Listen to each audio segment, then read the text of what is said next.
महिला पर सरेआम लात घूंसे बरसाता है तो कोई लड़की किसी से खुलेआम किसी से कोई आदमी मारपीट कर देता है। इनमें एक वकील है, दूसरा जनता का हमदर्द होने वाला नेता। दोनों तस्वीरें उत्तर प्रदेश के अलग अलग शहरों से हमारे पास आई हैं। ये दोनों तस्वीर जो आपको थोड़ी देर में दिखाएंगे यही सवाल पूछ रही है कि आखिर उत्तर प्रदेश में कोई भी ठेंगे पर कानून को क्यों रख देता है।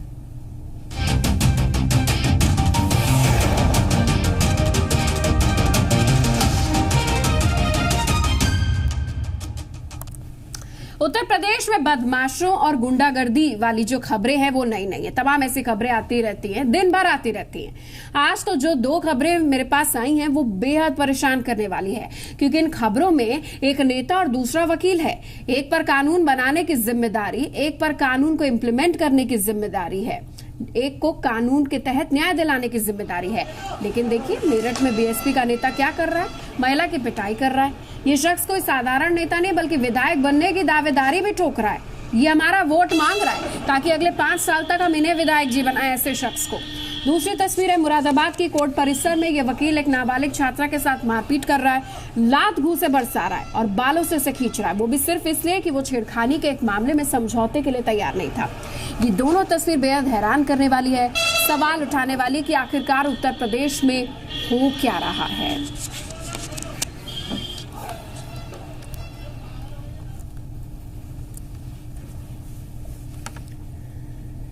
अब आपको तफसील से बताते हैं कि मेरठ में हुआ क्या। मेरठ से बीएसपी कैंडिडेट है, बेहद हैरान कर देने वाला इनका वीडियो वायरल हुआ है। मेरठ शहर सीट से बसपा प्रत्याशी पंकज जौली का एक वीडियो है जिसमें नेताजी महिला को बीच सड़क पर देखिए किस तरीके से पीट रहे हैं। आप साफ वीडियो में देख सकते हैं कि तमाशा सरेआम चल रहा है, लेकिन लोग देख रहे हैं, लोग तमाशबीन बने रहते हैं। ये सबसे इम्पोर्टेंट बात रहती है कि जिसके कारण हम पिछड़ते चले जा रहे हैं, पीछे जाते जा रहे हैं। भीड़ ने महिला को पीटते देख कर कैसे करके कोशिश भी नहीं की, कहीं कहीं बीच बचाव की कोशिश की गई, लेकिन और लोग कद देखकर नेताजी का हार गए।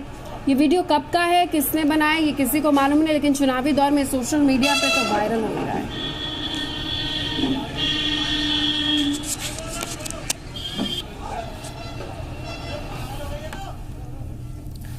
सिर्फ पिटाई नहीं बल्कि वीडियो में बीएसपी नेता को महिला के साथ गाली गलौज तक करते दिखाया गया है। हालांकि वीडियो में साफ है कि महिला नेता को गालियां भी दे रही है, लेकिन जवाब में नेताजी भी भद्दी भद्दी गालियों की बौछार कर रहे हैं। गालियां आपको सुना नहीं सकते, लेकिन बेहद हैरान कर देने वाला मामला है। इस वीडियो में कितनी सच्चाई है दावा करना मुश्किल है, लेकिन हैरान जरूर है सब ये वीडियो देखकर।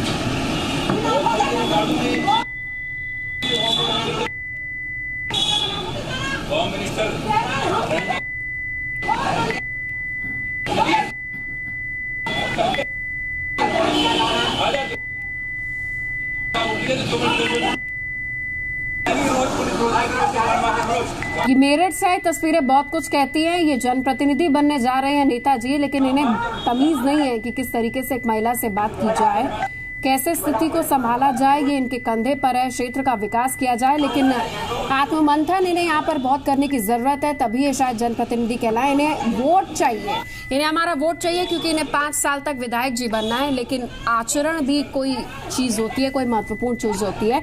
हालांकि जब ये सब हुआ तो लोग देखते रहे, कोई वीडियो बनाने में बिजी रहा, लेकिन किसी ने जहमत नहीं उठाई कि बीच में जाकर बचाव किया जाए। अब इस पीटने वाले नेता को एमएलए बनाएंगे, ये जनता ही तय करे।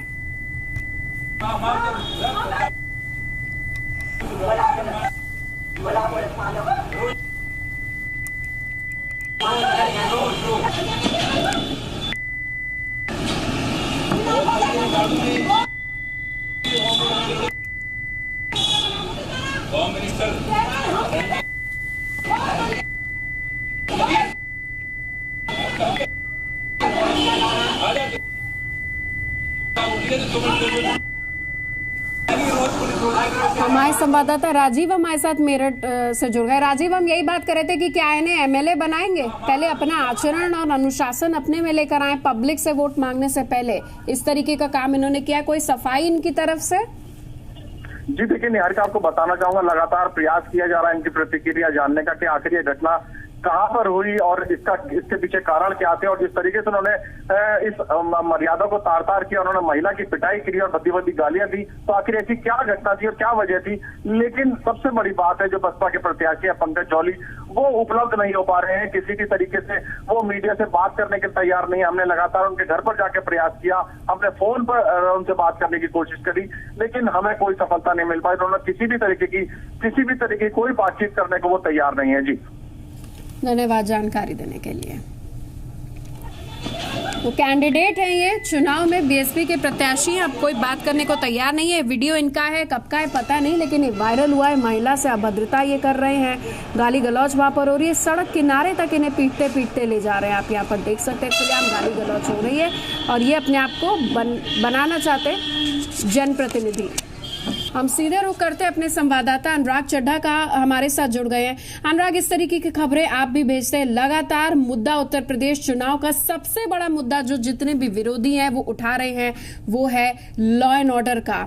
लॉ एंड ऑर्डर की स्थिति हमें आपको पता है, लेकिन जो वोट मांगने जा रहे हैं, जिन्हें हमें न्याय दिलाना है, न्याय संगत रवैया करना है, वो इस तरीके की चीजें कर रहे हैं। आपको नहीं यहाँ पर लगता है कि जो जनप्रतिनिधि हैं वो ठेंगे पर कानून रखे हुए हैं? देखा, बिल्कुल सही बात कही है। उत्तर प्रदेश की जो कानून व्यवस्था है वो पूरी तरह से राम भरोसे है और प्रभावशालियों के हाथ में है। जिस तरीके से मेरठ में ये तस्वीर सामने आई है कि जो कि बीएसपी के प्रत्याशी हैं, वो वोट मांगने के लिए वैसे तो लोगों के हाथ जोड़ते हैं, लेकिन जब बात उनको कोई बुरी लग जाती है जनता के बीच की, तो एक महिला के साथ भी वो अभद्रता करने से नहीं चूकते, उनकी पिटाई करने से नहीं चूकते। अभी आप निहारिका अच्छी तरह से समझ सकती है कि अभी तो वो बीएसपी से चुनाव लड़ रहे हैं, प्रत्याशी हैं, विधायक बने भी नहीं है। जब विधायक बनने से पहले ये हाल है तो उसके बाद किस तरीके का हाल होगा। ये बात तो सभी जानते हैं कि जब नेताओं को की इज्जत होती है तो लोगों के वो हाथ भी जोड़ते हैं, बड़े बुजुर्गों के पैर भी छूते हैं, सिर्फ और सिर्फ अपना मकसद सीधा करने के लिए। लेकिन सबसे बड़ी बात यह है कि आज भी जो हमारा समाज है वो प्रभावशालियों के कब्जे में है। जिस तरीके से मेरठ में तस्वीर सामने आई, ठीक उसी तरीके की तस्वीर मुरादाबाद में भी देखने को मिली और कुछ दिन पहले मैनपुरी में भी देखने को मिली थी। जो प्रभावशाली लोग हैं वो अपना प्रभाव का इस्तेमाल करके कानून व्यवस्था को पूरी तरह से अपने हाथ में ले लेते हैं और कानून को ठेका दिखाते हुए अपनी मनमर्जी वो चलाते हैं। मुरादाबाद में जिस तरीके से एक लड़की के साथ छेड़खानी हुई, वहां पर जो वकील है, वकील को जब कोर्ट में जाते हैं तो वो कानून की बात करते हैं, लेकिन जब उनकी बात नहीं मानी उस लड़की ने और मुकदमा वापस नहीं लिया तो उन्होंने उस लड़की के साथ ही मारपीट करनी शुरू कर दी। यहाँ पर दो चीजें निहारिका सामने आती हैं। पहली बात तो ये कि जो दबंग हैं और जो प्रभावशाली लोग हैं वो अपनी ताकत का इस्तेमाल करते हुए जो गरीब लोग हैं या जो समाज में लड़ नहीं सकते उनकी वो पिटाई करते हैं, उन पर उनको वो शोषण करते हैं। लेकिन समाज का एक ऐसा वर्ग भी है जो हम आप में शामिल है, अगर हम किसी पर अत्याचार होते हुए देखते हैं, अपनी आवाज नहीं उठाते। अगर मेरठ में इस तस्वीर को देखें, मुरादाबाद की इस तस्वीर को देखें, या जो मैनपुरी में कुछ दिन पहले एक तस्वीर सामने आई थी, एक महिला के साथ इतनी बुरी तरह से मारपीट हो रही थी, उसमें जो लोग हैं या जो समाज, बिल्कुल मैनपुरी वाली तस्वीर अनुराग कोई भूल नहीं सकता। आप हमारे साथ बने रहिए क्योंकि मेरठ ही नहीं बल्कि मुरादाबाद से भी परेशान कर देने वाली तस्वीरें आई हैं। यहाँ कलेक्ट्रेट परिसर में एक महिला की सरेआम पिटाई हुई है। ये दबंगई करने वाला कोई और नहीं बल्कि एक वकील है।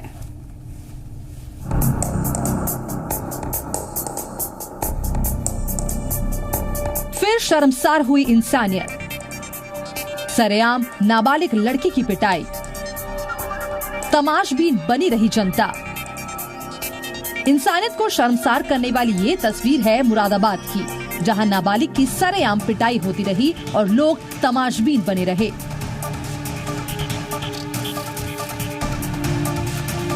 लोगों को न्याय दिलाने वाले वकील ने नाबालिग पर न सिर्फ थप्पड़ बरसाए बल्कि सरेआम लात घूंसे भी बरसाए और इस बीच लोग सिर्फ और सिर्फ तमाशा देखते रहे।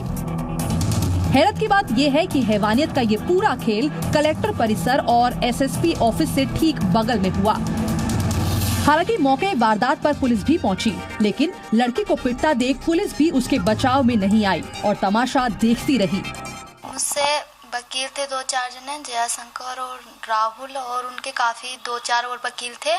दरअसल ये हुआ था कि हम जमानत के लिए गए थे, मैं उनके पास आई, मैं बस ये कहा था कि हम में से किसी को हो गया तो तुम्हें देख लूंगी। तो उन्होंने मेरे बाल पकड़ के मारे थे, मुझे मेरे बाल पकड़ के मारा। तो उन्होंने जो पुलिस वाले ऐसे खड़े होकर देखते रहे, हम पिटते हुए देखते रहे, हमें पुलिस वाले तो छुड़ाने के लिए आए नहीं।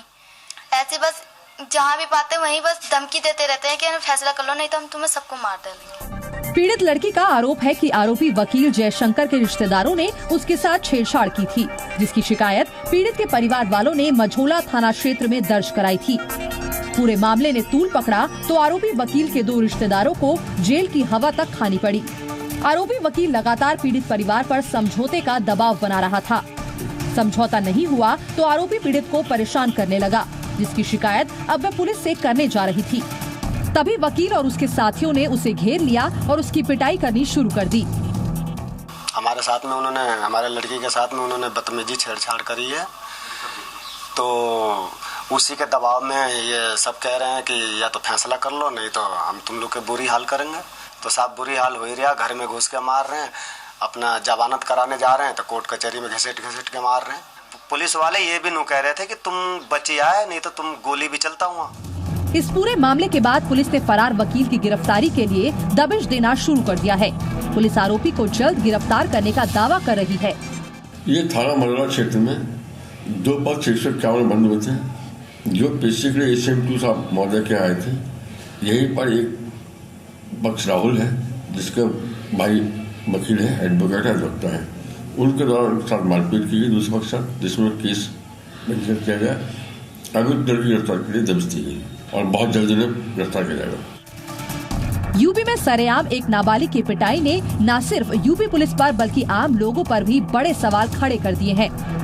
सवाल ये है कि जब आरोपी वकील लड़की की सरेआम पिटाई कर रहा था, तब आम जनता के साथ साथ पुलिस क्यों तमाशबीन बनी रही?